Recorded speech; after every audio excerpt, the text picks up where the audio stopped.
DNC duped donors into paying off $20 million in Kamala campaign debt. Wow. If if I was a donor, if I was a Democratic donor, I would be livid right now. We dodged a literal bullet when it came to Kamala Harris because she couldn't even manage her campaign. She fumbled $2 billion and ended up still 20 million in debt. I mean, could you imagine what she would have done to our country? Oh my gosh. Well, we're going to talk a little bit about it, but before we get started, go ahead and hit that like button, share this out so we can get this information out there. Subscribe if you're not already a subscriber, and hit that alarm bell so you know when I'm putting out new stuff.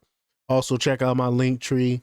There's a link in the description, has a link to my Patreon. That's where I talk about things that I can't talk about here.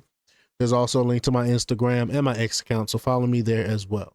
All right, so let's get into this news. Now, this comes from the Free Beacon, and they report that the Democratic National Committee quietly funneled more than $20 million in donations to cover Kamala Harris's 2024 campaign debts, while leading donors to believe their money was going towards future elections, according to a report. I mean, it was obvious to me. The Democrat Party is one of the most corrupt groups in our country. I mean, these people don't care anything about the people. They pretend they do, but everything they do is actually opposite. It's actually anti-human. It's actually America. They're pro-criminal. These people are corrupt. So of course they're going to funnel that money to help out their comrade Harris.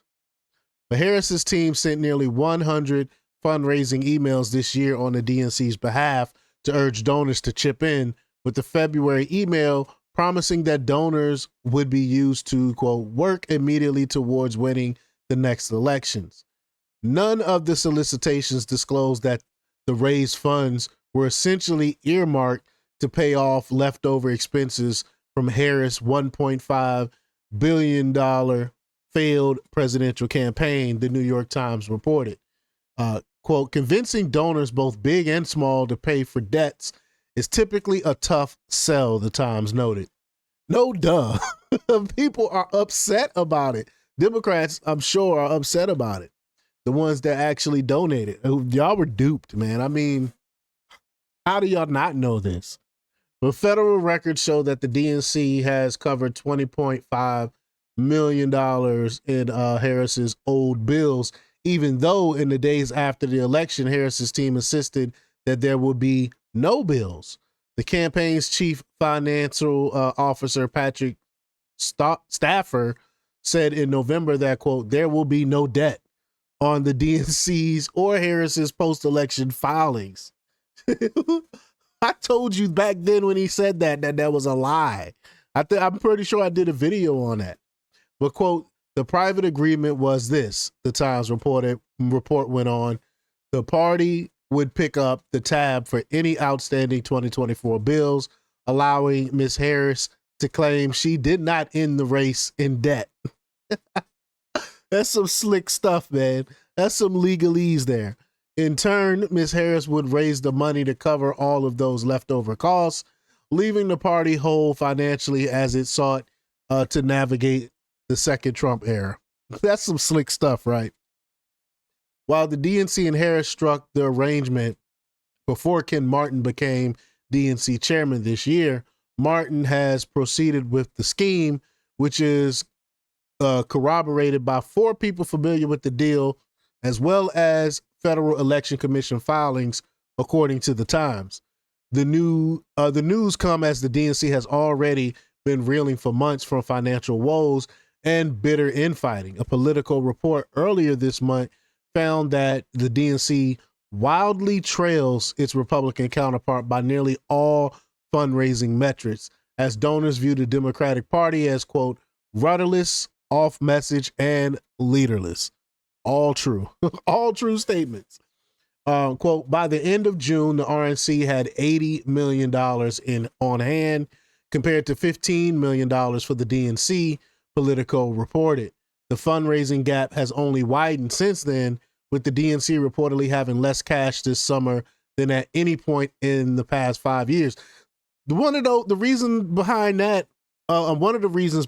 is not only people aren't donating, it's because a lot of the slush fund that they were getting money from, a lot of the slush funds Trump has shut down, like USAID, the giving to these foundations and stuff like that, to end up kicking back to the DNC. He cut off a lot of those funnels. But many Democrats, meanwhile, have become increasingly frustrated with Martin's leadership. In June, one DNC member called Martin weak and whiny. They literally got the man on audio crying, man. And that's the head of the DNC. That's the DNC chair.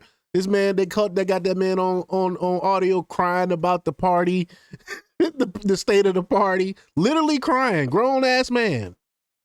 While another said the chairman has been invisible. The committee ousted Vice Chair David Hogg in June, which was pretty funny, after Martin blasted Hogg $20 million scheme, another Democrat scheme to fund primary challenges against what he called the party's ineffective, asleep at the wheel incumbents. The turmoil escalated when two of the party's most influential labor leaders quit their DNC posts, citing the party's direction under Martin. It is a crap show at the DNC. Again, I think this could be the end of the Democrat Party as we know it. They're like whistling past the graveyard at this point. But y'all let me know what y'all think about this. Leave y'all comments down below. Like, share, and subscribe. And check out jjthepsychotherapist.com for the latest in news. Until next time, peace.